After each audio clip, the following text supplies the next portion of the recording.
The Bond hype machine was cranking last week, but has come to a grinding halt. Here's our special October 3rd, 2020 edition of Spy Movie News with the disappointing announcement of the delay of No Time to Die again, with some fan reaction. Hi, this is Dan Silvestri of SpyMovieNavigator.com with another very special edition of Cracking the Code of Spy Movies. Let's get to it. Well, all right, it's still No Time to Die.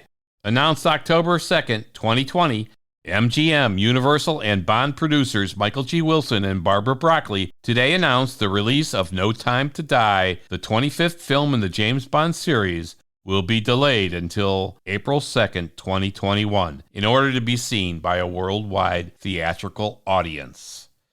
Well, in our last Spy Movie News, just 2 days ago, it was looking good for a November 2020 release date. But MGM, Universal, and Eon Productions have decided that based on the current potential worldwide theater situation and the fact that probably only 22% of the global theater-going market was comfortable going back to theaters, the delay makes sense. Disappointing, for sure. We will be a year and a half after initial planned release when it finally comes out. Here's to hoping that by March 2021, things are looking good for the April release, and that this global pandemic is behind us for the most part. Or who knows what else might happen. Hope for the best. Here's some fan reaction, some from Twitter, some from our website, in response to the 007 post about the delay. Not unexpected, and I fully understand your reasoning. Let's just hope that in 6 months, things might have improved. Here's another. You're confident there will be a theatrical audience to show it to? What are theaters supposed to do until then? And another. I'm sad that we have to wait longer to see the movie, but it is ultimately the correct decision. And another. That is just plain stupid. Find another way. If you are waiting for things to get normal again and have the movie theaters filled, you're never going to premiere this film. Beyond disappointed. And more. I'd rather just watch it on demand now and see it released in theaters when this whole thing is over with. And another. Don't worry, I understand. I'll be ready to watch it when you're ready to show it. And one, quite simply, so disappointing. One very clever post, which added a little humor to this dreadful news, was by Simon Hinks. If other Bond movies took this long to be released, what would they be called? Dr. No Release Date. Tomorrow Never Comes. Diamonds Take Forever. For Nobody's Eyes Only. For the Living Daylights. When? Die Another Year. And No Time to Be Released. Another amusing one was, and if you put yet another trailer, then we have seen all the movies. So stop putting out trailers. All right. Many posters said, release it on demand and we'll pay a lot of money. There were a lot of posters with this sentiment. Certainly, the studios and Eon did all of their homework about the numbers if delayed again versus releasing it on demand. Sure, it's not the same seeing a major motion picture on your own home entertainment system, but lots of posters are calling for this instead of a delay. Can this happen? If April is not significantly better regarding this pandemic, maybe it will. There were many, many sad and unhappy posts regarding the delay. There were many posts supporting the decision as well, but naturally, many fans are disappointed. A lot of the posts asked why all the marketing hype over the past week or so with the official James Bond podcast launch, the Billie Eilish video release, and more. But who knows when the final decision was made. And importantly, we will see more hype for the film to keep people's interest high. So we aren't surprised by the hype this past week or so. And again, we don't know when the decision was made to delay until April 2021. The cinema impact. Some of the most poignant posts were from cinema workers and the fear of what might happen now to the cinema theaters without this monumental release and what might happen to their jobs. These posts are heart-wrenching as the decision truly affects the lives of some people. And some fans posted that they were willing to go support their local theaters just to help keep them going and all. Like one poster, "Nah, this is a wrong move.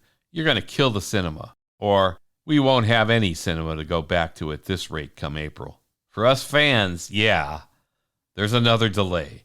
For people in the theater industry, they have more to worry about. So we must keep things in perspective. Some fans were just complaining that this is all about money. The studios and Eon want bigger audiences, which some said was shameful. Wow, there are a lot of emotions involved here. But ultimately, these decisions are made based on worldwide opportunity to make No Time to Die as successful at the box office as was Skyfall, which was over $1 billion worldwide. It is money that drives this bus. We shall see how this all pans out. All right, now we're talking about James Bond and that No Time to Die is not coming out until April 2021.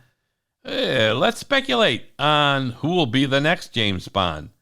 And more importantly, will he still be young enough when No Time to Die is released?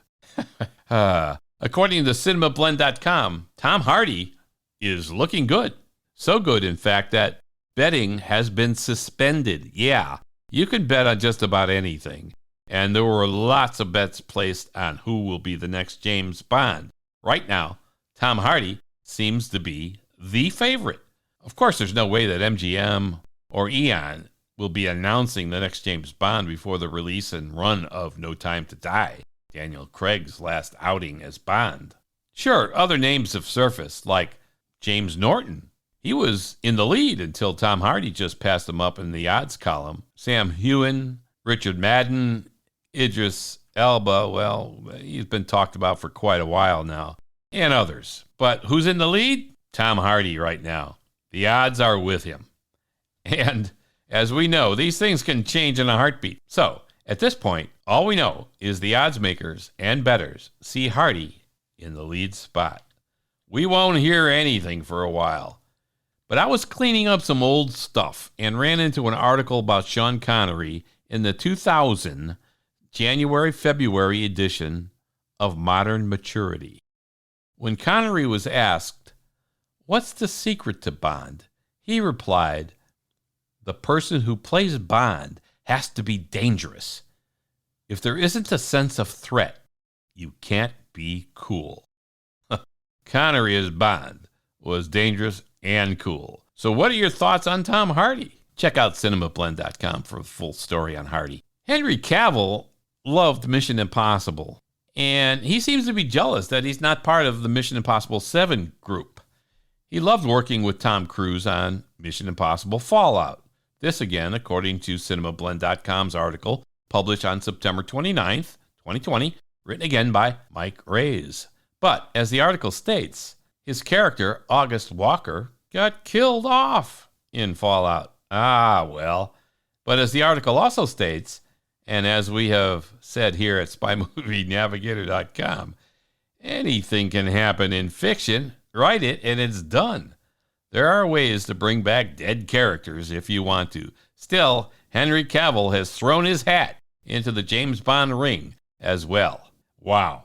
As the betting list indicates, man, he's not even in the top 10. See cinemablend.com for more.